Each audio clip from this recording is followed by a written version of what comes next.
Hello ಆತ್ಮೀಯ ವಿದ್ಯಾರ್ಥಿಗಳೇ, ನಾವು ಉದ್ಯಮಶೀಲತಾ ಅಭಿವೃದ್ಧಿ ಅನ್ನುವಂತಹ ವಿಷಯವನ್ನ ಕಲಿತಾ ಇದ್ದೇವೆ.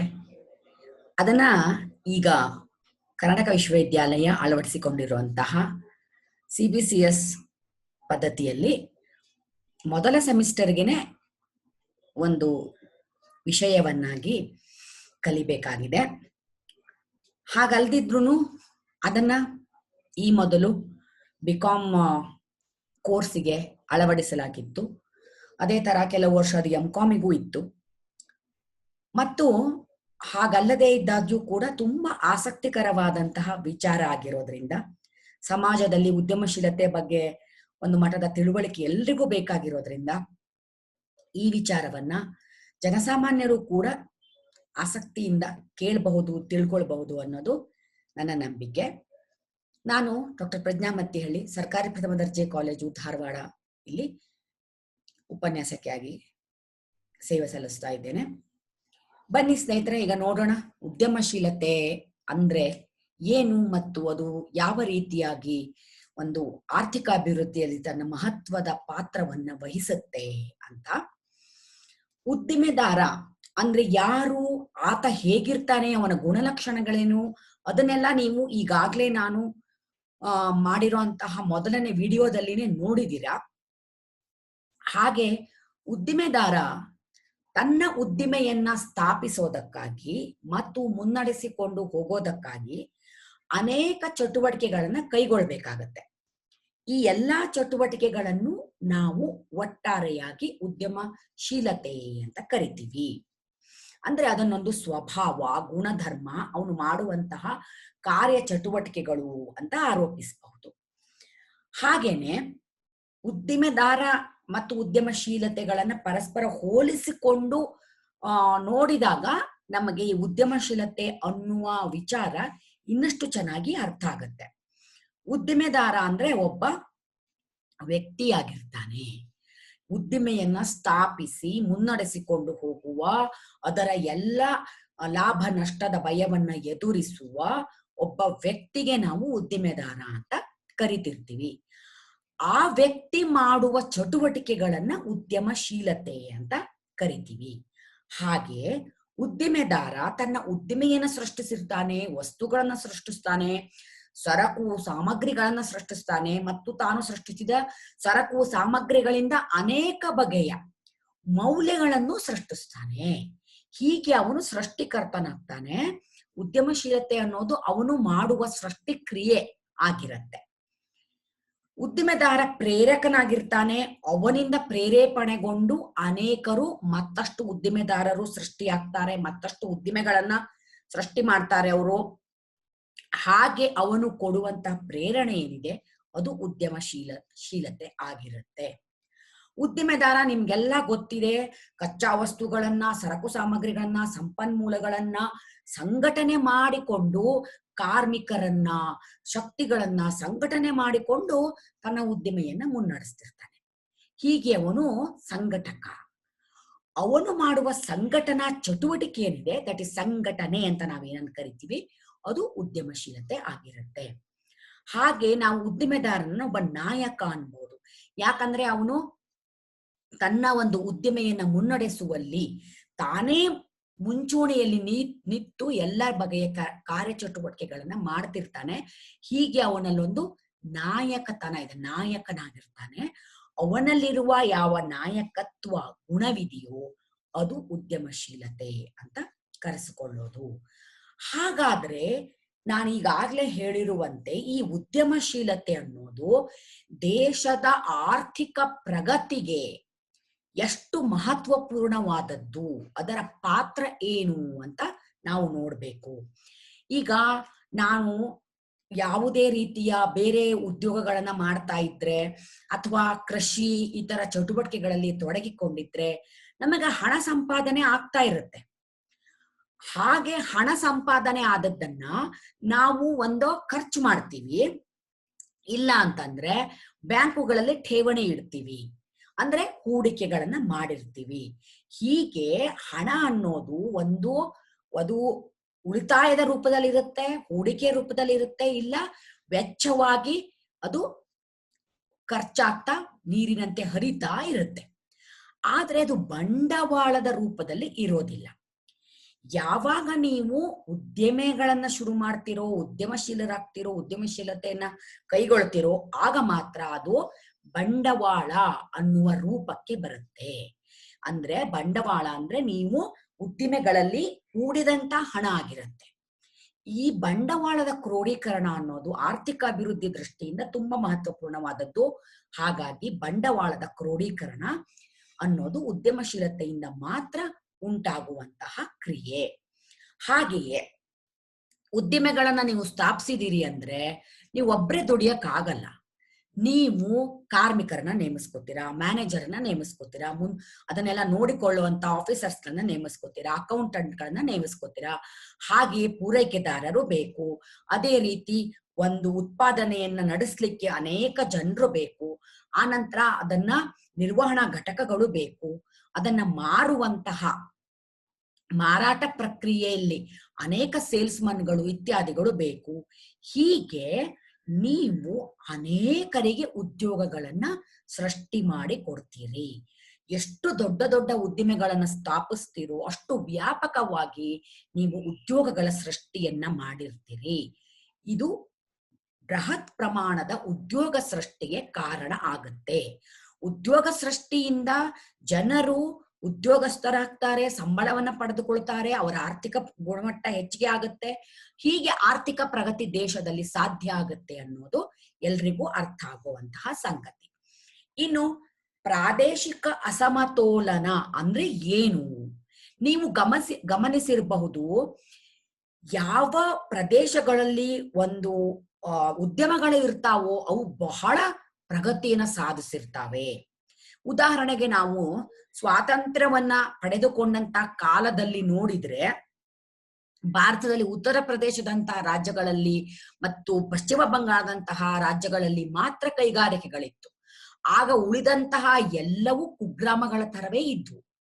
ಈಗಲೂ ಕೂಡ ನೀವು ಗಮನಿಸಿ ನೋಡಿದಾಗ ನಮ್ಮ ರಾಜ್ಯದ ಬೆಂಗಳೂರಿನಂತಹ ಪ್ರದೇಶಗಳಲ್ಲಿ ದೊಡ್ಡ ದೊಡ್ಡ ಕೈಗಾರಿಕೆಗಳನ್ನ ನಾವು ನೋಡ್ತೇವೆ. ಬಿಟ್ರೆ ನಮ್ಮ ಉತ್ತರ ಕರ್ನಾಟಕದ, ಕಲ್ಯಾಣ ಕರ್ನಾಟಕದ ಭಾಗಗಳಲ್ಲಿ ಹೀಗೆ ನಾವು ಪ್ರಗತಿಯನ್ನ ಕಾಣೋದಿಲ್ಲ. ನೀವು ಪೇಪರ್ಗಳಲ್ಲಿ ಓದಿರಬಹುದು, ಅವೆಲ್ಲ ಹಿಂದುಳಿದಿದ್ದಾವೆ, ಪ್ರಗತಿವನ್ನ ಕಂಡಿಲ್ಲ ಅಂತ. ಯಾಕಂದ್ರೆ ಅಲ್ಲಿ ಉದ್ದಿಮೆಗಳ ಸಂಖ್ಯೆ ಕಡಿಮೆ ಇದೆ. ಅಂದ್ರೆ ಕೆಲವು ಪ್ರದೇಶಗಳು ಅತ್ಯಂತ ಪ್ರಗತಿಪರವಾಗಿ ಪ್ರಗತಿಯನ್ನ ಸಾಧಿಸಿರ್ತಾವೆ, ಕೆಲವು ಪ್ರದೇಶಗಳು ಪ್ರಗತಿಯಲ್ಲಿ ಹಿಂದುಳಿದಿರ್ತಾವೆ. ಇದನ್ನ ನಾವು ಪ್ರಾದೇಶಿಕ ಅಸಮತೋಲನ ಅಂತ ಕರಿತೇವೆ. ಈ ಪ್ರಾದೇಶಿಕ ಸಮತೋಲನ ಯಾವತ್ತೂ ಒಳ್ಳೇದಲ್ಲ. ಒಂದು ದೇಶದ ಆರ್ಥಿಕ ಪ್ರಗತಿ ಆಗ್ಬೇಕು ಅಂತಾದ್ರೆ ಅದು ಎಲ್ಲರನ್ನೂ ಒಳಗೊಂಡಂತೆ ಆಗ್ಬೇಕು, ಎಲ್ಲಾ ಪ್ರದೇಶದ ಅಭಿವೃದ್ಧಿ ಆಗ್ಬೇಕು. ಹಾಗಾಗಿ ಮೊದಲು ನಾವು ಈ ಪ್ರಾದೇಶಿಕ ಅಸಮತೋಲನವನ್ನ ನಿವಾರಿಸಬೇಕು. ಅದಕ್ಕೆ ನಮಗೆ ಉದ್ಯಮಶೀಲತೆ ಬಹು ಮುಖ್ಯವಾದ ಸಹಾಯವನ್ನ ಮಾಡುತ್ತೆ. ಅದೇ ರೀತಿ ಆರ್ಥಿಕ ಶಕ್ತಿಯ ಸಂಚಯನದ ಇಳಿಕೆ. ಆರ್ಥಿಕ ಶಕ್ತಿ ಅಂದ್ರೆ ಏನು? ಅದನ್ನ ಆಂಗ್ಲ ಭಾಷೆಯಲ್ಲಿ ಇಕನಾಮಿಕ್ ಪವರ್ ಅಂತ ಕರೀತಾರೆ. ಆರ್ಥಿಕ ಶಕ್ತಿ ಅನ್ನೋದು ಇತರರನ್ನ ಕೊಂಡುಕೊಳ್ಳುವ ಶಕ್ತಿ ಆಗಿರುತ್ತೆ. ಎಲ್ಲಿ ಹಣವು ಸಂಗ್ರಹ ಆಗಿರುತ್ತೋ ಅದನ್ನ ನಾವು ಆರ್ಥಿಕ ಶಕ್ತಿ ಅಂತ ಕರಿತೇವಿ. ಬೃಹತ್ ಕೈಗಾರಿಕೆಗಳಿದ್ದರೆ ಕೆಲವು ಜನರ ಕೈಯಲ್ಲಿ ಮಿಲಿಯಗಟ್ಟಲೆ ಹಣ ಸಂಚಯನ ಆಗಿರುತ್ತೆ. ಹಾಗಾದಾಗ ಅವರು ಆಡಳಿತವನ್ನ ನಡೆಸುವ ಮತ್ತು ಶಕ್ತಿ ಕೇಂದ್ರಗಳಾಗಿ ಪರಿವರ್ತನೆಗೊಳ್ತಾರೆ. ಎಲ್ಲಿ ಆರ್ಥಿಕ ಶಕ್ತಿ ಸಂಚಯನ ಆಗಿರುತ್ತೋ ಅಲ್ಲಿ ತಾನಾಗಿ ರಾಜಕೀಯ ಶಕ್ತಿ, ಧಾರ್ಮಿಕ ಶಕ್ತಿಗಳು ಬಂದ್ಬಿಡ್ತಾವೆ. ಹಣ ಇದ್ದಲ್ಲಿಯೇ ಎಲ್ಲಾ ಶಕ್ತಿಗಳು ಹೋಗಿಬಿಡ್ತಾವೆ. ಆಗ ಅವರ ಆಡಳಿತದಿಂದ ಉಳಿದವರು ಶೋಷಣೆಗೆ ಒಳಗಾಗಬಹುದು. ಹೀಗಾಗಿ ಯಾವ ಸಮಾಜದಲ್ಲಿ ಆಗ್ಲಿ ಆರ್ಥಿಕ ಶಕ್ತಿ ಅನ್ನೋದು ಕೆಲವು ಜನರ ಕೈಯಲ್ಲಿ ಇರಬಾರದು. ಆರಂಭದಿಂದಲೂ ಇಂತಹದ್ದನ್ನ ನಾವು ಬಂಡವಾಳಶಾಹಿ ಅಂತ ಗುರುತಿಸ್ತಿದ್ವಿ, ಅದನ್ನ ವಿರೋಧಿಸ್ತಿದ್ವಿ. ಅದರ ವಿರೋಧವಾಗಿ ಅನೇಕ ದೇಶಗಳಲ್ಲಿ ಕೂಡ ಕ್ರಾಂತಿಗಳಾಗಿವೆ. ಇದನ್ನೆಲ್ಲ ಗಮನಿಸಿಕೊಂಡು ನಾವು ಈಗ ಅರ್ಥ ಮಾಡ್ಕೋಬೇಕಾಗಿರೋದೇನಂದ್ರೆ ಎಷ್ಟೆಷ್ಟು ಹೆಚ್ಚಿಗೆ ಕೈಗಾರಿಕೆಗಳು ಹುಟ್ಟಿಕೊಳ್ತಾವೋ ಅಷ್ಟು ಆರ್ಥಿಕ ಶಕ್ತಿ ಹಂಚಿ ಹೋಗುತ್ತೆ. ಹಾಗಾದಾಗ ಅದರ ಸಂಚಯನ ಅಥವಾ ಕೆಲವೇ ಜನರ ಕೈಯಲ್ಲಿ ಇರೋದು ಇದೆಯಲ್ಲ ಅದು ಇಲ್ಲವಾಗುತ್ತೆ. ಅದೇ ರೀತಿ ಸಂಪತ್ತಿನ ಸಮಾನ ಪುನರ್ ಹಂಚಿಕೆ. ಹೀಗೆ ಕೆಲವೇ ಜನರ ಕೈಯಲ್ಲಿದ್ದ ಸಂಪತ್ತನ್ನ ನಾವು ಹೆಚ್ಚೆಚ್ಚು ಕೈಗಾರಿಕೆಗಳನ್ನ ಸ್ಥಾಪಿಸುವ ಮೂಲಕ ಅನೇಕ ಜನರ ಕೈಗೆ ವರ್ಗಾಯಿಸ್ತೇವೆ. ಅದರ ಅರ್ಥ ಅದು ಪುನರ್ ಹಂಚಿಕೆಯಾಯಿತು. 10 ಜನ ಕೋಟ್ಯಾಧಿಪತಿಗಳಿಗಿಂತ 100 ಜನ ಲಕ್ಷಾಧಿಪತಿಗಳು ಬಂದಾಗ ಅವರ ಕೈಯಲ್ಲಿ ಹಣ ಹಂಚಿಕೆಯಾಯಿತು, ಸಂಪತ್ತು ಹಂಚಿಕೆಯಾಯಿತು. ಹೀಗೆ ಸಮಾನತೆಯನ್ನು ನಾವು ಸಾಧಿಸಬಹುದು. ಅದೇ ರೀತಿ ಎಷ್ಟೆಷ್ಟು ನೀವು ಉದ್ದಿಮೆಗಳನ್ನ ಸ್ಥಾಪಿಸ್ತೀರೋ ಅಷ್ಟು ಉತ್ಪಾದನೆಗಳಾಗ್ತವೆ, ಅಷ್ಟು ಸರಕು ಸೇವೆಗಳು ಉತ್ಪಾದನೆ ಆಗ್ತವೆ. ಆಗ ನೀವು ಅದನ್ನ ರಫ್ತು ಮಾಡಲಿಕ್ಕೆ ಸಾಧ್ಯ ಆಗತ್ತೆ, ಬೇರೆ ದೇಶಗಳಿಗೆ ಅದನ್ನ ಮಾರಾಟ ಮಾಡಬಹುದು. ಹೀಗೆ ವಿದೇಶಿ ವಿನಿಮಯವನ್ನು ಕೂಡ ನಾವು ಸಂಪಾದನೆ ಮಾಡಬಹುದು. ಇದು ಕೂಡ ಒಂದು ಆರ್ಥಿಕ ಪ್ರಗತಿಯನ್ನ ನಮಗೆ ಹೆಚ್ಚಿಗೆ ಮಾಡಿಕೊಡುವಂತಹ ಸಂಗತಿ. ಅದೇ ರೀತಿ ಸಂಪನ್ಮೂಲಗಳ ಪರಿಣಾಮಕಾರಿ ಸಂಚಯನ. ಹಾಗಂದ್ರೇನು? ಅನೇಕ ಸಂಪನ್ಮೂಲಗಳನ್ನ ನೀವು ನೋಡ್ತೀರಿ, ಅದು ಕಚ್ಚಾ ವಸ್ತುಗಳಿರಬಹುದು ಅಥವಾ ಮಾನವ ಅನ್ನೋದು ಕೂಡ ಒಂದು ಸಂಪನ್ಮೂಲ, ಹಣ ಅನ್ನೋದು ಕೂಡ ಆರ್ಥಿಕ ಸಂಪನ್ಮೂಲ, ಹಾಗೆಯೇ ನೈಸರ್ಗಿಕ ಸಂಪನ್ಮೂಲಗಳಿದಾವೆ. ಈ ಎಲ್ಲಾ ಸಂಪನ್ಮೂಲಗಳನ್ನ ನಾವು ಪರಿಣಾಮಕಾರಿಯಾಗಿ ಬಳಸ್ಬೇಕು. ಅದಕ್ಕೋಸ್ಕರ ನಾವು ಅದನ್ನ ಸಂಚಯನ ಅಂದ್ರೆ ಕೂಡಿಸ್ತೇವೆ, ಒಂದ್ ಕಡೆ ಸೇರಿಸ್ತೇವೆ. ಯಾವಾಗ ಇದು ಸಾಧ್ಯ ಆಗತ್ತೆ ಅಂದ್ರೆ ಉದ್ದಿಮೆಗಳಿಗಾಗಿ ಮಾತ್ರ ಈ ಕೆಲಸ ನಡೆಯುತ್ತೆ. ಹಾಗಾಗಿ ಉದ್ದಿಮೆಗಳಿಂದ ಈ ತರದ ಒಂದು ಪರಿಣಾಮಕಾರಿ ಸಂಚಯನದ ಕೆಲಸ ಸಾಧ್ಯ ಆಗುತ್ತೆ. ಇನ್ನು ಯಾವುದೇ ಒಂದು ಕೈಗಾರಿಕೆ ಇದೆ ಅಥವಾ ಒಂದು ಉದ್ದಿಮೆ ಇದೆ ಅಂತಂದ್ರೆ ಆ ಉದ್ದಿಮೆ ಏಕಾಂಗಿಯಾಗಿ ಕೆಲಸ ನಿರ್ವಹಣೆ ಮಾಡಕ್ ಆಗಲ್ಲ. ಅದಕ್ಕೆ ಉದಾಹರಣೆಗೆ ನಾವು ಒಂದು ಉದ್ದಿಮೆಯನ್ನ ಕಲ್ಪನೆ ಮಾಡ್ಕೊಳ್ಳಿ. ನಮಗೊಂದು ಫ್ಯಾಕ್ಟ್ರಿ ಇದೆ ಅನ್ಕೊಳ್ಳೋಣ, ಅಲ್ಲಿ ಕಚ್ಚಾ ವಸ್ತುಗಳನ್ನ ಪೂರೈಸಬೇಕು. ಯಾರು ಅಂದ್ರೆ ಪೂರೈಕೆದಾರರು. ಹಾಗೆಯೇ ಅನೇಕ ಸಂಗತಿಗಳನ್ನ ಅಲ್ಲಿ ಪೂರೈಕೆ ಮಾಡ್ಬೇಕಾಗತ್ತೆ. ಅವೆಲ್ಲವೂ ಬೇರೆ ಬೇರೆ ಬೇರೆ ಕಡೆಗಳಲ್ಲಿ ಇರ್ತಾವೆ. ಅವುಗಳನ್ನ ನಾವು ಹಿಮ್ಮುಖ ಕೊಂಡಿಗಳು ಅಂತ ಗುರುತಿಸಬಹುದು. ಅಂದ್ರೆ ಒಂದು ಉತ್ಪಾದನಾ ಸಂಸ್ಥೆ ಅಥವಾ ಒಂದು ಉದ್ದಿಮೆಗೆ ಬೇಕಾಗಿರೋದನ್ನ ಪೂರೈಸುವುದೆಲ್ಲವೂ ಹಿಮ್ಮುಖ ಕೊಂಡಿ. ಅಂದ್ರೆ ಅದಕ್ಕಿಂತಲೂ ಹಿಮ್ಮುಖ, ಹಿಂದೆಗಡೆ, ಅದಕ್ಕಿಂತಲೂ ಅದಕ್ಕೆ ಬೆನ್ನೆಲುಬಾಗಿ ಅಥವಾ ಅದಕ್ಕೆ ಸಹಾಯಕವಾಗಿ ಇರುವುದೆಲ್ಲ ಹಿಮ್ಮುಖ ಕೊಂಡಿಗಳು. ಹಾಗೆ ಉತ್ಪಾದನೆ ಮಾಡಿದ ನಂತರ ನಮ್ಮ ಹತ್ರ ಏನು ಸಿದ್ಧ ವಸ್ತುಗಳು ತಯಾರಾಗ್ತವೆ ಅದನ್ನ ನಾವು ಮಾರಾಟ ಮಾಡ್ಬೇಕು. ಅದಕ್ಕೆ ನಮಗೆ ಒಂದು ಗೋದಾಮುಗಳು ಬೇಕು. ಆಮೇಲೆ ಸಾಗಾಟಕ್ಕಾಗಿ ನಮಗೆ ಸಾಗಾಟಗಳನ್ನ ಮಾಡುವಂತಹ ಬೇರೆ ಬೇರೆ ಏಜೆನ್ಸಿಗಳ ಅವಶ್ಯಕತೆ ಇದೆ. ಅಂದ್ರೆ ಟ್ರಾನ್ಸ್ಪೋರ್ಟ್ ಕಂಪನಿಗಳ ಅವಶ್ಯಕತೆ ಇರುತ್ತೆ. ಅದೇ ರೀತಿ ಅದನ್ನ ಪೂರೈಕೆ ಮಾಡುವಂತಹ ಪೂರೈಕೆದಾರರು ಅಂದ್ರೆ ಅವರು ಹೋಲ್ಸೇಲರ್, ರಿಟೇಲರ್ ಇತ್ಯಾದಿಗಳು ಯಾರು ಆಗಿರಬಹುದು. ಹಾಗೆ ನಮ್ಮ ಉತ್ಪಾದನೆಯ ನಂತರವೂ ಕೂಡ ನಮಗೆ ಅನೇಕ ಸಂಸ್ಥೆ ಅಥವಾ ಸಂಘಟನೆಗಳ ಬೆಂಬಲ ಬೇಕು. ಅದನ್ನ ನಾವು ಮುಮ್ಮುಖ ಕೊಂಡಿ ಅಂದ್ರೆ ಉತ್ಪಾದನೆಯ ನಂತರದ ಮುಂದುವರಿದ ಕೊಂಡಿ. ಹೀಗೆ ಉತ್ಪಾದನೆಗೆ ಸಂಬಂಧಪಟ್ಟಂತೆ ಹಿಮ್ಮುಖ ಕೊಂಡಿಗಳು ಇರ್ತಾವೆ, ಮುಮ್ಮುಖ ಕೊಂಡಿಗಳು ಇರ್ತಾವೆ. ಯಾವಾಗ ನೀವು ಹೆಚ್ಚೆಚ್ಚು ಉದ್ದಿಮೆಗಳನ್ನ ಸ್ಥಾಪಿಸ್ತಿರೋ ಅವು ಕೇವಲ ತಾವಷ್ಟೇ ಪ್ರಗತಿಶೀಲರಾಗೋದಲ್ದೇನೆ ತಮ್ಮ ಹಿಮ್ಮುಖ ಮತ್ತು ಮುಮ್ಮುಖ ಕೊಂಡಿಗಳನ್ನೂ ಕೂಡ ಉತ್ತೇಜಿಸ್ತವೆ ಮತ್ತು ಪ್ರೋತ್ಸಾಹಿಸುತ್ತವೆ. ಅವಕ್ಕೂ ಕೂಡ ಉದ್ಯೋಗ ಸೃಷ್ಟಿ ಮಾಡಿಕೊಡ್ತವೆ. ಅವುಗಳನ್ನೂ ಒಳಗೊಂಡು ಕ್ರಿಯಾಶೀಲ ಚಟುವಟಿಕೆಗಳನ್ನ ನಡೆಸುತ್ತವೆ.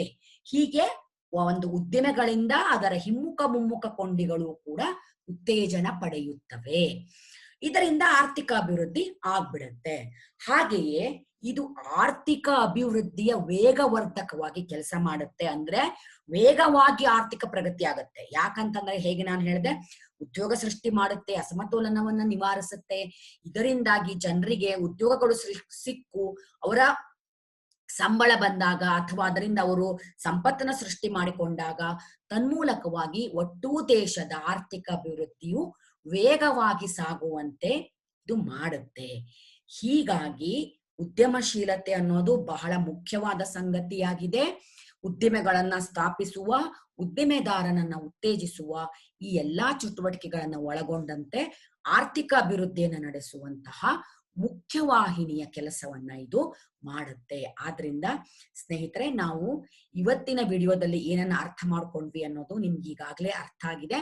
ಮತ್ತೆ ಮುಂದಿನ ವಿಡಿಯೋಗಳಲ್ಲಿ ನಾನು ಉದ್ಯಮಶೀಲತೆಗೆ ಸಂಬಂಧಪಟ್ಟಂತಹ ಹಲವಾರು ವಿಚಾರಗಳನ್ನ, ಅಂದ್ರೆ ಉದ್ದಿಮೆದಾರರಲ್ಲಿ ಎಷ್ಟು ಪ್ರಭೇದಗಳಿದೆ ಮತ್ತು ಉದ್ದಿಮೆದಾರರು ನಡೆಸುವಂತಹ ಚಟುವಟಿಕೆಗಳು ಯಾವುದು, ಅಂದ್ರೆ ಅವರ ಕಾರ್ಯಗಳು ಏನು ಇತ್ಯಾದಿ ಒಳಗೊಂಡಂತೆ ಮತ್ತು ಉದ್ಯಮಶೀಲತೆಯನ್ನ ಪ್ರಭಾವಿಸುವ ಅಂಶಗಳು ಯಾವುವು, ಹೀಗೆ ಮತ್ತೆ ಅನೇಕ ವಿಡಿಯೋಗಳನ್ನ ನಾನು ಮಾಡಿರ್ತೇನೆ. ದಯವಿಟ್ಟು ತಾವು ಎಲ್ಲಾ ವಿಡಿಯೋಗಳನ್ನ ನೋಡಿ ಉದ್ಯಮಶೀಲತೆಯನ್ನ ತುಂಬಾ ಚೆನ್ನಾಗಿ ಅರ್ಥ ಮಾಡ್ಕೊಳ್ಳೋದ್ರ ಜೊತೆಗೆ ಆ ವಿಚಾರವನ್ನ ನಾವೆಲ್ಲರೂ ತುಂಬಾ ಸಂತೋಷದಿಂದ ಸ್ವೀಕರಿಸೋಣ, ಮತ್ತೆ ಅದರ ಕುರಿತು ಚಿಂತನೆಗಳನ್ನ ನಡೆಸೋಣ ಅಂತ ಹೇಳ್ತಾ, ನಿಮ್ಮ ಅಮೂಲ್ಯವಾದ ಸಲಹೆ ಸೂಚನೆಗಳಿಗೆ ಯಾವತ್ತೂ ಇಲ್ಲಿ ಸ್ವಾಗತ ಇದೆ ಅನ್ನೋದನ್ನ ನಾನು ಸೂಚಿಸ್ಲಿಕ್ಕೆ ಇಷ್ಟಪಡ್ತೇನೆ.